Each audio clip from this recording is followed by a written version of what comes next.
அசுரரை வென்ற இடம் அது தேவரை காத்த இடம்.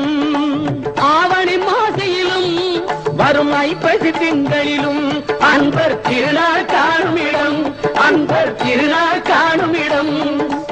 அசுரரை வென்ற இடம் அது தேவரை காத்த இடம்.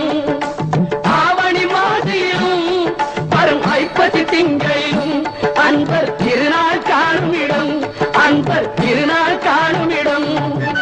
திருச்செந்தூரின் கடலோரத்தில் செந்தில் நாதன் அரசாங்கம் தேடி தேடி வருவோர்க்கெல்லாம் தினமும் கூடும் தெய்வாம்சம்.